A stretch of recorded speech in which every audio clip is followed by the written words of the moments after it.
Last Friday was National Right to Housing Day. Community Development Halton hosted a forum in Burlington, bringing together concerned citizens, nonprofit groups, and local stakeholders to discuss Halton's current housing predicament and move towards tangible action. Nikki Wesley has the details.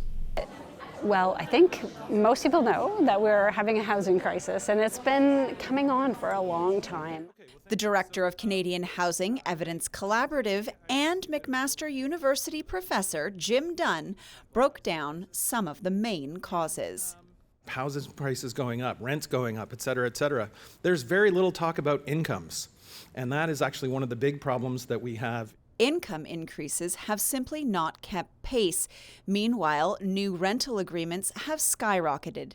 Signing a rental agreement for a one-bedroom apartment will cost twice what it did less than 5 years ago. And building more homes won't address this problem and other systemic issues. The amount of units that we are losing because of rent decontrol, for example, is shocking. Our system depends on the private market to provide a lot of modest rent housing, and we've been losing that at a much faster rate than we can possibly build. So nationwide, for every new unit that we've produced between 2011 and 2021 in an affordable housing program, for every new unit like that, we've lost 9 units that we're renting for less than $750. After the presentations finished, participants discussed how to create supports for those who are struggling.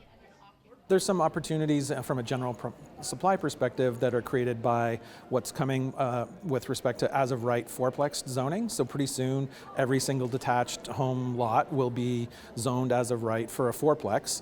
And then the federal government is complementing that with a new program that they just announced that will allow people to borrow up to 90% of the value of their home in order to create a fourplex. So there's some things on the horizon just from a supply perspective from that. If the government could get behind a housing acquisition fund, Ontario Nonprofit Network has a policy position out there on that exact topic. We need the provincial government to get behind that, and so that nonprofits can start to build out that non-market rental piece for our communities. From an affordability perspective, I think there's a lot of untapped social entrepreneurship, and there are people who have means and they'd like their money to be able to do good. So if we could kind of marshal that into more social purpose lending, more sophisticated organizations that can build nonprofit housing and garner the support and confidence of social purpose lenders, then we could actually do quite a bit more. Looking to the future, Jim hopes the community keeps an open mind about changes happening in their own backyard. Because what's going to happen in the next few years is many people are going to see new things developing that they haven't seen in a while. So fourplexes on single detached lots is kind of the ground floor of this.